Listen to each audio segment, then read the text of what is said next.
അപ്പോൾ നമുക്ക് കുറച്ച് must have skin care products കണ്ടാലോ. ബേസിക് ആയിട്ടുള്ള സ്കിൻ കെയർ എപ്പോഴും 4 സ്റ്റെപ്പായിട്ടാണ് നമ്മൾ ഫോളോ ചെയ്യേണ്ടത്.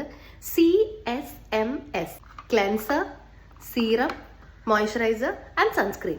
ഞാൻ ഉപയോഗിക്കുന്നത് ലോറിയൽ പാരസിന്റെ ഒരു innovation glycolic bright glowing skin daily cleanser form ആണ്. ഇതിന്റെ ആത്മാവ് വരെ ഞാൻ എടുത്തിട്ടുണ്ട്. സ്കിൻ കെയർ എപ്പോഴും നമ്മുടെ സ്കിൻ ടെക്സ്ചർ നോക്കിയാണ് ചെയ്യേണ്ടത്. ഞാനൊരു ഓയിലി ആൻഡ് ഡ്രൈ കോമ്പിനേഷനിൽ വരുന്ന ഒരു കോമ്പിനേഷൻ സ്കിന്നാണ് എന്റേത്.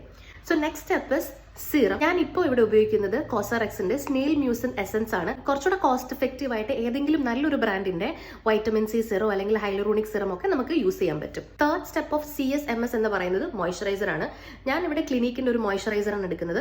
പക്ഷെ നിങ്ങൾക്ക് അഗെയിൻ കോസ്റ്റ് ഫ്രണ്ട്ലി ആയിട്ട് വേറെ ഏതെങ്കിലും നല്ല ബ്രാൻഡിന്റെ നല്ല മോയ്സ്ചറൈസർ ഉപയോഗിക്കാൻ പറ്റും. ഫോർ എക്സാമ്പിൾ ഡോട്ട് ആൻഡ് കീയുടെയോ അല്ലെങ്കിൽ പ്ലമ്മിന്റെയോ ഒക്കെ നല്ല മോയ്സ്ചറൈസർ ഒക്കെ മാർക്കറ്റിൽ അവൈലബിൾ ആണ്. ഈ 4 സ്റ്റെപ്പും ഏറ്റവും ഇമ്പോർട്ടന്റ് തന്നെയാണ്. പക്ഷെ നമ്മുടെ ഇപ്പോഴത്തെ ഒരു കാലാവസ്ഥയ്ക്ക് മസ്റ്റ് ഹാവ് ആയിട്ട് വേണ്ടതെന്ന് പറയുന്നത് സൺസ്ക്രീൻ ആണ്. ഇതെന്ന് പറയുന്നത് ഡോട്ട് ആൻഡ് കീയുടെ vitamin C+E super bright sunscreen ആണ്. ഞാനിതിപ്പോൾ കുറേ നാളായിട്ട് ഇത് തന്നെയാണ് ഉപയോഗിക്കുന്നത്.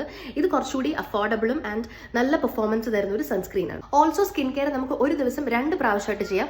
മോർണിംഗ് സ്കിൻ കെയർ റൂട്ടീനും നൈറ്റ് സ്കിൻ കെയർ റൂട്ടീനും. ആൻഡ് അതിൽ ഇൻക്ലൂഡ് ചെയ്യേണ്ട പ്രോഡക്ട്സ് നമ്മുടെ സ്കിൻ കൺസേൺ അനുസരിച്ചിട്ടുള്ളതാവണം. അപ്പോൾ നിങ്ങൾക്ക് ആർക്കെങ്കിലും മസ്റ്റ് ഹാവ് സ്കിൻ കെയർ പ്രോഡക്ട്സിനെ പറ്റിയിട്ടുള്ള ലോങ് വീഡിയോ വേണമെന്നുണ്ടെങ്കിൽ let me know in the comments. അപ്പോൾ വേറൊരു വീഡിയോ ആയിട്ട് കാണുന്നവരേക്കും ഇറ്റ്സ് ബീങ് ബിന്ധ്യ. ടാറ്റ.